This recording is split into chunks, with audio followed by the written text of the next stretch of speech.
I wish to say a few words about our path. Our path is basically the path of the heart and not that of the mind. This does not mean that I am criticizing the path of the mind. Far from it. We feel that the path of the heart leads us faster towards our goal. Now, each individual is sincere or has to be sincere, and at the same time, each individual can be wise too. Sincerity is one thing, stupidity is something else. Again, sincerity is one thing. Along with sincerity, if you have wisdom, then we can fulfill our task sooner than otherwise. So when we follow the path, the heart, we feel only one thing that is constantly required, and that is love. If there is love, there is fulfillment. If there is fulfillment, then God is bound to be there. God is there where there is fulfillment. He will never be satisfied with something incomplete, unfulfilled, unrealized, unmanifested. He wants from us realization, revelation, manifestation, and perfection. These are the things that each individual seeker has to perform or acquire in his lifetime. And if it is not possible to acquire all these things, realization, revelation, manifestation and perfection in one short span, if he cannot acquire all these things, then he has to take many more incarnations. But God will never allow anybody to remain unrealized and unfulfilled. Today it is time for you to realize God. Tomorrow it will be the time for somebody else to realize God. Day after will be time for me to realize God. There is an hour which you call God's chosen hour. That God's chosen hour, when it is chosen for you, you will realize. When it is for you, you will realize. When it is for you, you will realize. It is bound to. But now the chosen hour, we can hasten the chosen hour with our aspiration. Yes, we can go here. This is the goal. Now, I can go walking here. I can come. I can come on cycle. I can come here. Cycling. I can by car. I can go. Again, if I take the plane, I can come. Now, I have to know if I take the plane, I will come faster, infinitely faster than if I just start walking. So in the spiritual life also it is like that. Something will help us to reach our goal faster than other things. And that is what? As I said, love. As this jet plane will take you faster to your destination, so also love is going to lead you faster to your destination. This love is inside the heart, not inside the mind. Inside the mind there is very limited, in a very limited measure. Inside the heart it is in abundant, in infinite measure. Now why it is inside the heart, not it is inside my mind or inside my hand, inside my fist? No. Inside the heart is the soul. Soul is not here, soul is not here, soul is not inside my shoulder, it is not inside my knee, inside my elbow, it is inside my heart here. Soul permeates, whole consciousness, the consciousness of the soul permeates my entire body. But the actual location of the soul is here, inside the heart. So soul has everything, peace, light, bliss, in infinite measure. Now from the soul, we get these divine qualities inside the heart. Now from the heart, again we can bring them to the mind. From here, bring it to the heart, then we can bring upward to the mind. So my path is the path of the heart, and inside the heart I see it is all love. My heart means our spiritual heart is flooded with divine love. Now, whenever we think of God, we think of God as something vast, something divine, something boundless, something most powerful. God the omniscient, God the omnipotent, God the omnipresent. This is our feeling of God, conception of God. But when we go deep within, we see that the conception of God that we have, God the omniscient, God the omnipotent, God the omnipresent, do not entirely satisfy us. God is omnipotent, so what? Somebody is richer than I, so what? Somebody is more capable of doing something more than I, so what? He has his own capacity, I have my own capacity. My capacity is through infinitely less than his. His capacity is far surpasses mine. So I stay in with my capacity, he goes on with his own capacity. But what happens is that God has another quality which is called love. God the love. That quality is like a magnet. It pulls us. Mother has that love, the child runs towards the mother. The child has that love, mother runs towards this child. This magnetic pull is in the love. So God pulls us with his love, and we pull God with our magnetic love together. He pulls us with his love, and we pull him with our love. Now, so when we think of God, a seeker thinks that God, he needs God just because he needs fulfillment. He needs a feeling of inseparable oneness. And love gives that feeling of oneness. Not power. Not any other thing. Not any other quality of God. But it is the quality of love that gives us the feeling of oneness with God. Now inside love, other qualities grow. Peace, light, bliss, power.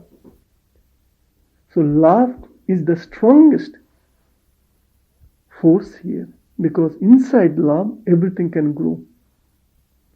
God's peace can grow, God's love can, God's joy can grow, God's delight can grow, God's other divine qualities. So our path, we feel,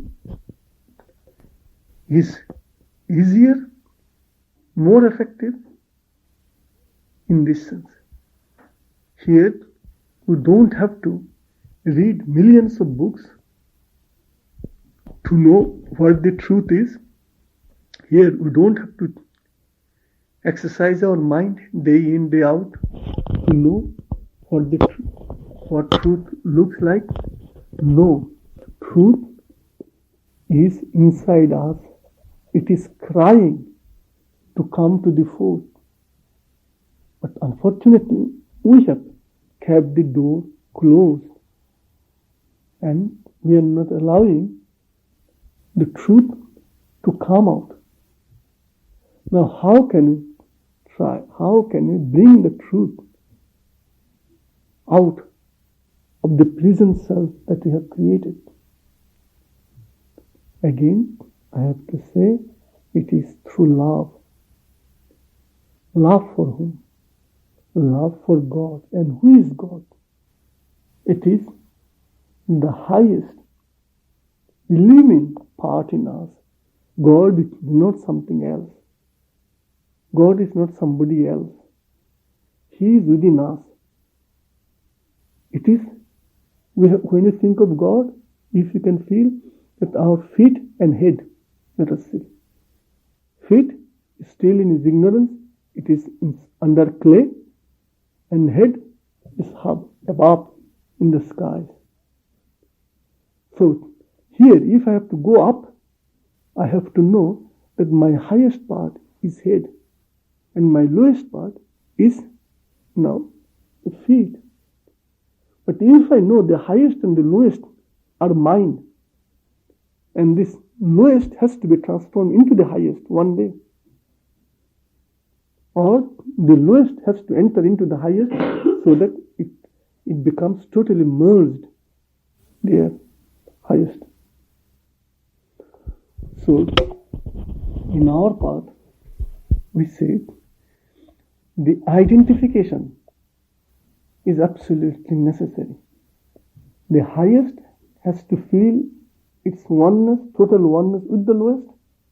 The lowest has to feel its oneness with the highest. Now, highest always feels its oneness. It is the lowest that finds it difficult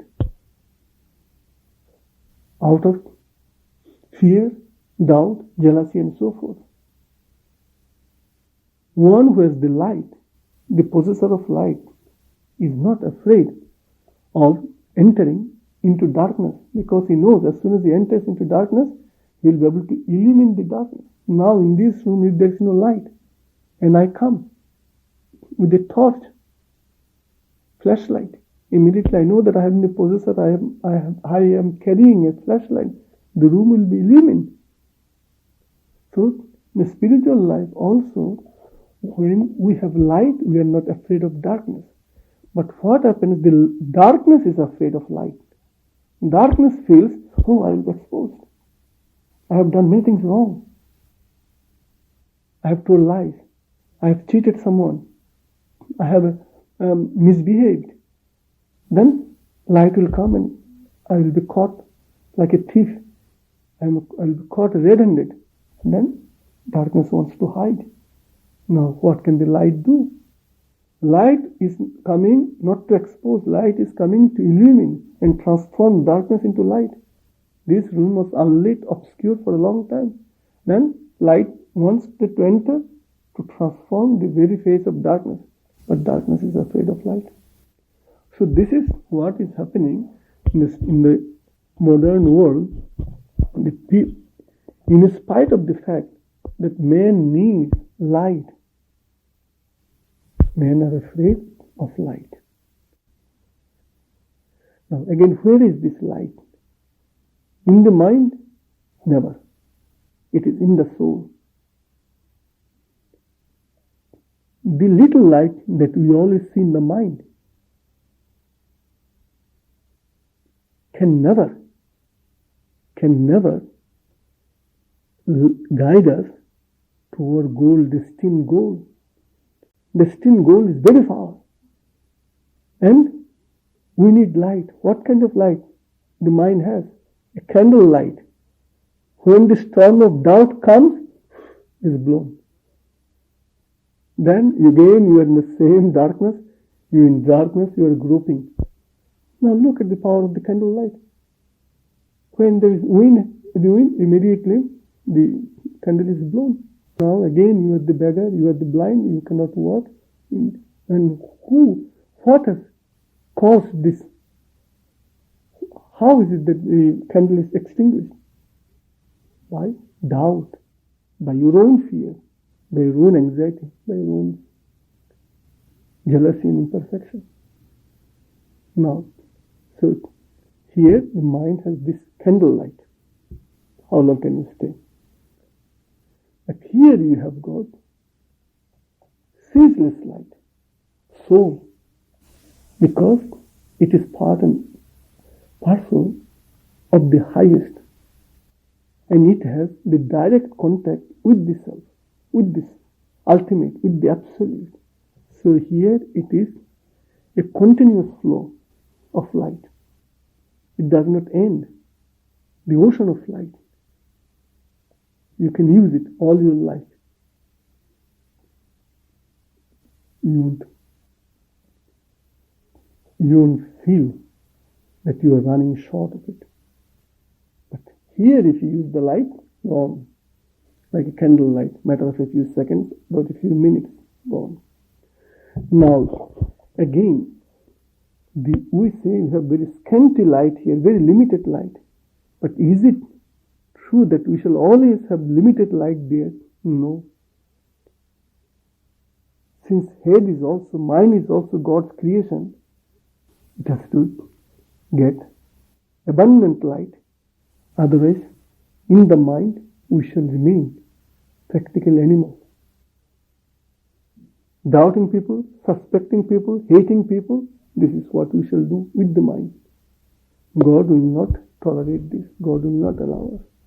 So God wants us to bring the light from the heart, from the soul, and transform the mind that doubts, that is scared to death, or that hates people, or that wants to lord it over others.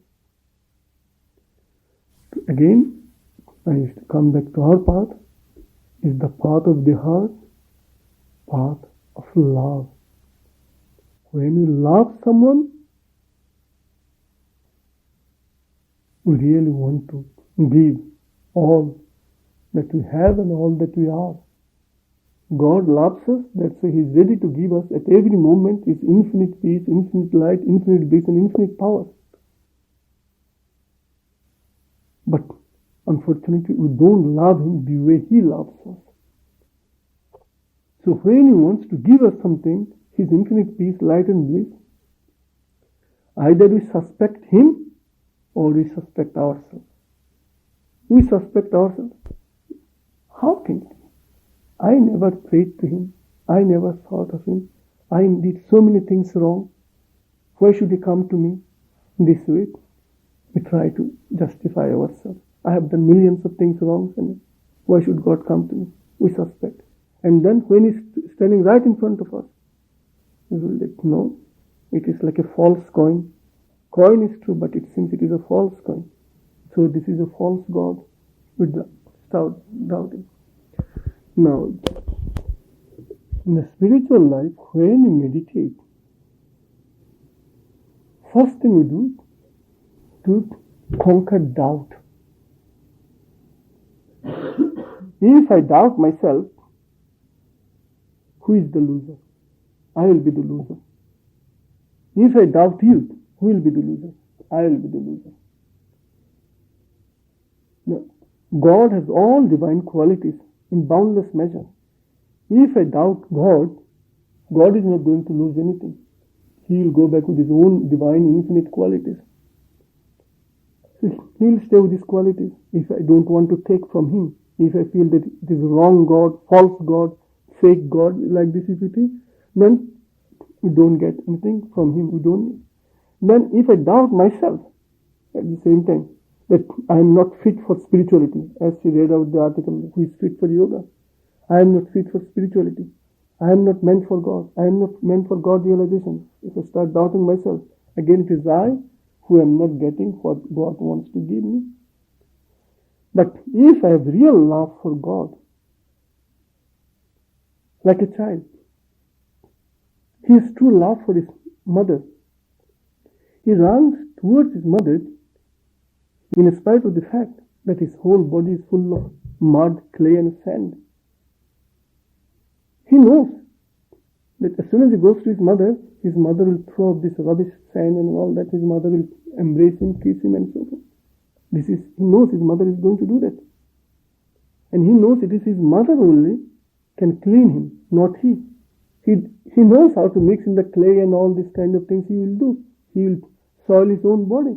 But he knows that he is not in a position, or he does not have the capacity to clean himself properly. So he runs towards his mother, crying. And mother, with all her affection, mother will purify him. So in spiritual life also, when we have that same kind of love for God, we go towards God with everything, without bondage, imperfection, limitations, what we have right now. If you have love, the child has love, that's why he goes with all his imperfection, with his ugly body. So if you also have that same kind of love for God, you will run towards God with the same kind of imperfection here. No fear, because you will know that it is God who has the capacity to perfect your nature, to perfect your life, to perfect everything that is undivine right now in you. So our path is the path of love, path of heart, path of perfection. And then one thing I used to say, our path is the path of total acceptance. We have to accept the world. Now we have to know that if you enter into the Himalayan caves, or sit on the mountain tops, or dive into the blue vast ocean and cry for peace there, then we are not going to do anything for us. It is like this. I will eat food and let my brothers remain unfed. Let them starve. That is not good. If I am really a human being, if I have got my meal, I have to see if my brothers are also eating or not, whether they are starving or not. If they are starving, then I will not eat. I have to feed them. Well, when we are eating together, then only we will get real satisfaction. So in the spiritual life, real spiritual masters, present the life, they feel that they have to, if they are eating, they will eat in front of humanity and share with humanity. Now again, depends on the hunger of humanity. If my brothers are not totally hungry, naturally they will eat very little or next to nothing. So if humanity as a whole does not want to eat as much as it should, then what can these spiritual masters do? But if there is somebody sincerely hungry, then the spiritual master has the meal. You eat. I have got it. Let us share. So my path is the path of acceptance. Here you have to accept the art as it is, but we have to know one thing, that this is not the end.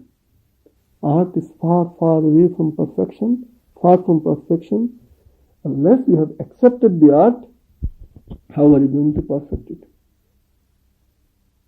Unless we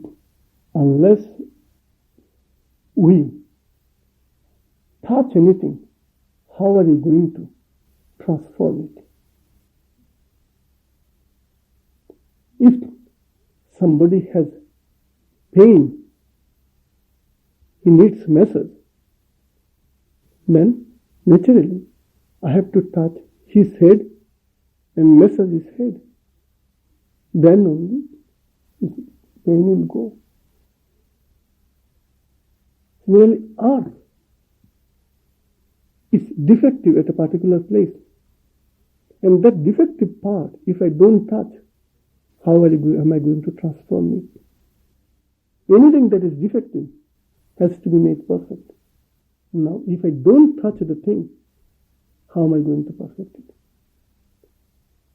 Now, if you see that I have something wrong in me, by staying there you cannot change my nature. You have to enter into me, and then only you can transform me, change me. So if we really love mankind, then we have to be with mankind. And for that, again, what we need is love. If we do not have love, we will never stay with mankind more than a fleeting second. But if you have love for mankind, then we should say, as long as this earth consciousness is not realized, I will try to stay on earth, to be of help, even for one individual. If love is there, constant sacrifice can be made. And then you come to realize, where is sacrifice? As I said before, if it is my highest and lowest, or if it is my enlarged part, right now one part of mine is not conscious of the highest. And the highest is me trying to make conscious, trying to make the other part conscious. So if humanity is right now not crying for peace, light and bliss, happiness, then we have not to give up our enthusiasm or our inspiration, our service. No. We shall continue slowly, steadily. We shall mix with thousands of people. Out of thousands, if one person cries for light, or if one person is pinched with hunger, let us try to feed that one. And others, when they are hungry tomorrow, I will feed them tomorrow. So we have not to give up our hope. Only what we have to do is to exercise our patience when patience is required. We have to offer our service when service is required. We have to offer everything as the time demands us. To come back to my path is the path of love, and in the path of love only can have the feeling of inseparable oneness. Wherever you see oneness, you have joy. In unity is our prosperity and reality. But in diversity, we do not get according to our satisfaction. When we are one, we stand. When we are many, we just pull one another, pull down, break down. So love is oneness, inseparable oneness. God is ours on the strength of love, we can say. And God also claims us on the strength of His love.